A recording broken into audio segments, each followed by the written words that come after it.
কাচাকুচি করলাম, আর রান্না করতে অনেক দেরি হয়ে গেছে। তো এই শর্টকাটে একটুখানি রান্না করলাম আজকে।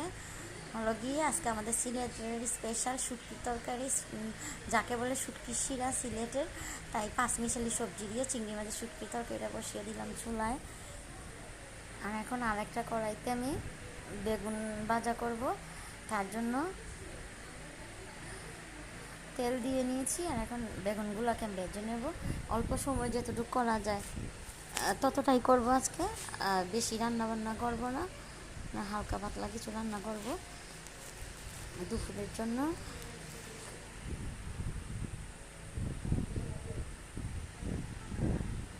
বেগুন ভাজাগুলো দিয়ে আমি এদিকে বেগুন ভাজা হচ্ছে, আর আমি এখন থাল বাসনগুলো ধুয়ে ফেলবো।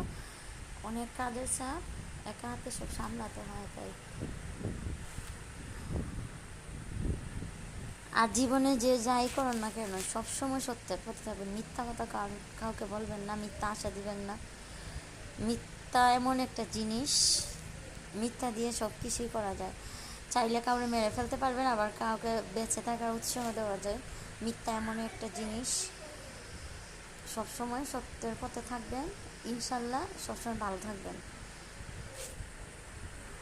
আমি কিন্তু এই কথাগুলো কাউকে উদ্দেশ্য করে বলিনি, সবাইকেই বলছি এই দুনিয়াটা মিথ্যা দিয়ে ঘেরা হয়ে গেছে, কেউই সত্যের পথে থাকতে চায় না, তার জন্য মানুষের এই অবস্থা। তো এদিকে আমার শুটকির তরকারিটা হয়ে গেছে। কার কাছে কেমন লাগে আমি জানি না, তবে আমার সিলেটের ঐতিহ্যবাহী শুটকি শিরা তো আমার কাছে খুবই ভালো লাগে। আমার শুটকি শিরার তরকারিটা হয়ে গেছে, আর এখানে আমার বেগুন ভাজাটাও প্রায় হয়ে গেছে।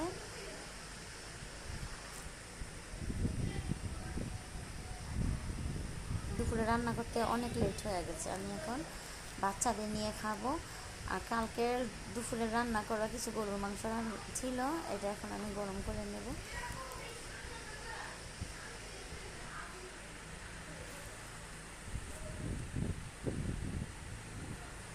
দেখুন আমার বেগুন ভাজাটা কতটা লোভনীয় হয়েছে।